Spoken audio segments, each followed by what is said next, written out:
In the spring of 2004, Cindy and Bruce Weber were only a few years away from celebrating their 25th wedding anniversary. But they were still very much in love. Cindy and I met in a ceramics class at the University of Illinois. He's my college sweetheart. I was a sophomore, and there was an attraction right away.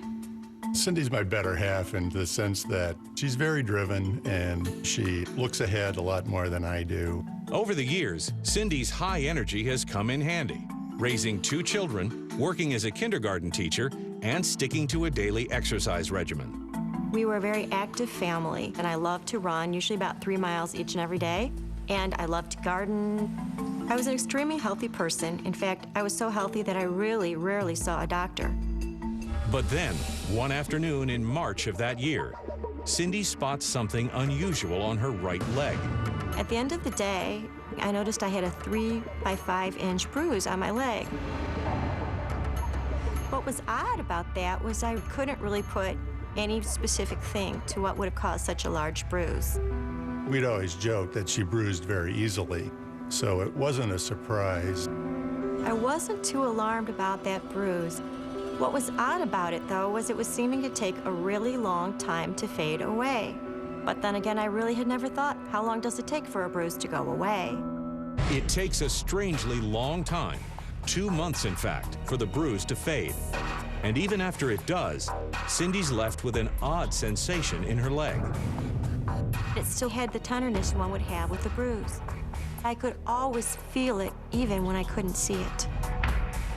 I did have a few friends who had had some serious illnesses, and I know that they had had some bruising. Just to play it safe, Cindy makes an appointment with her family doctor.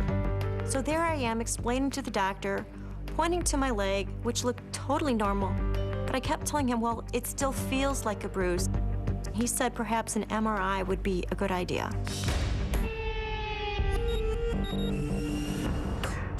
Sure enough, the MRI reveals inflammation deep in Cindy's leg tissue. A sign, the doctor says, that the original injury hasn't completely healed. When he told me it was a deep tissue bruise, I felt a sense of relief. So it seemed almost to be the end of the story. The doctor advises Cindy to stop running and rest until the inflammation goes away.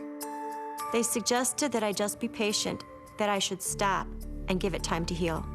I hated to stop running. It was my stress outlet, and it was something that I just enjoyed immensely. Reluctantly, Cindy follows the doctor's orders. But 2 weeks later, not only is her leg still sore, but the bruise has returned. It was very, very red and very blue. It was every bit as bold as the first time I had noticed it way back in March. This was very puzzling to me. So I made a call to the doctor. And the doctor told me to be patient. Maybe just hadn't been enough time.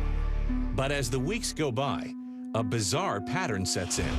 The bruise mysteriously vanishes and reappears with no apparent warning. It would come and go. I might not have it in the morning. I might have it at night. I might have it one day, and then not again for 3 or 4 more days, sometimes even a week.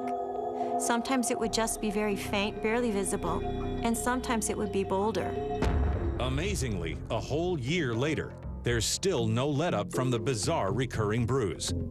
But just as Cindy's resigned herself to living with it, she's blindsided by a frightening new symptom. It was the end of May, and we were winding down the school year. The morning was fine. I didn't feel any different.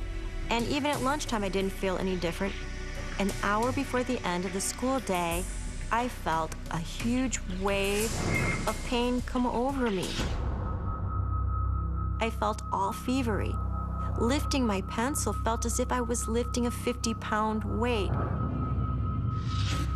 And every mark that I made on the paper, I felt a wave of pain go through my arm. When I stood up, I realized it wasn't only my arms, but my legs were in extreme pain as well. Somehow, Cindy manages to get through the rest of the day and drag herself home. I was out of town on a business trip, and I got a call from Cindy, and she was crying that she was in so much pain. I knew I just needed to get to bed as quickly as I could. I went upstairs, and it took me quite a while to get up the stairs because I was in such pain. I tried to put my pajamas on, and I realized I could barely lift my legs.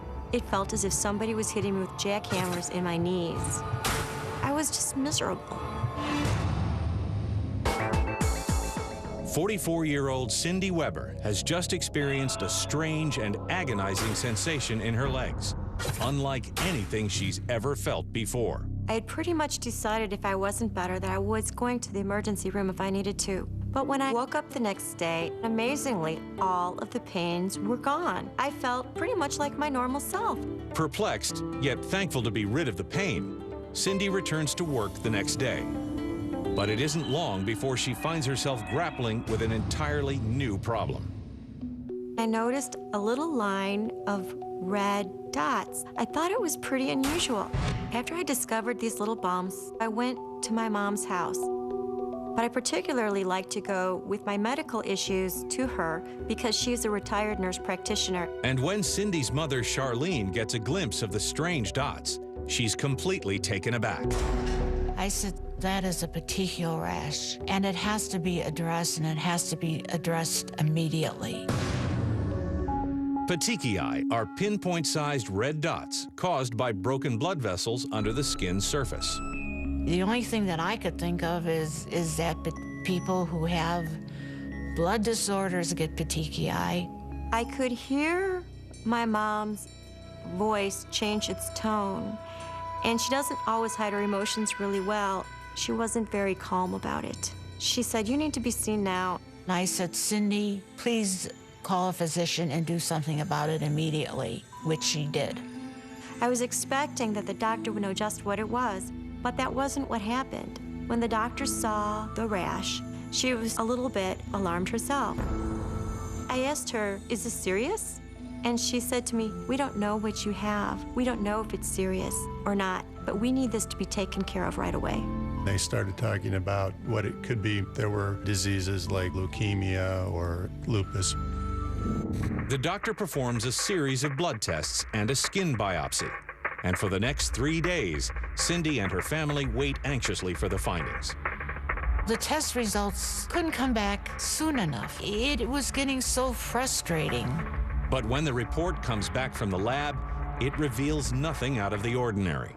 My family had a sense of hopelessness, that they couldn't do anything for me. To make matters worse, Cindy's leg pains return with a vengeance. But they soon begin to radiate through her entire body. And just like the bruise, the episodes seem to come and go. She'd get up in the morning and she'd feel great, and then, say, midday, she would start to feel achy again, and then at night, it would get worse. The pains became more severe, to the point where she was having a difficult time walking upstairs or moving around in her kitchen. I was getting sicker and sicker by the day. I was hoping so much that it was just going to be some kind of a simple thing. Determined to find out what's been making her so sick, Cindy visits one specialist after another. I went to the regular doctor and an ENT, a rheumatologist, a dermatologist, and a neurologist. I kept thinking, well, maybe this will be the one that has the cure. Maybe this will be the one that knows what I have. But none of the doctors can explain her seemingly unrelated symptoms or keep them from getting worse. The pain got bad enough that she couldn't comfortably walk. She had to hang on to things in order to move around. Feet were really hypersensitive to anything. She felt like her feet were actually on fire sometimes. By the middle of the summer, nearly 16 months since the bruise first appeared, Cindy is completely debilitated. I could barely stand. I had such intense pain. I couldn't sleep. Even having the sheet on my feet was painful. It was shocking to see how fast she could go from really healthy to really in just an agony.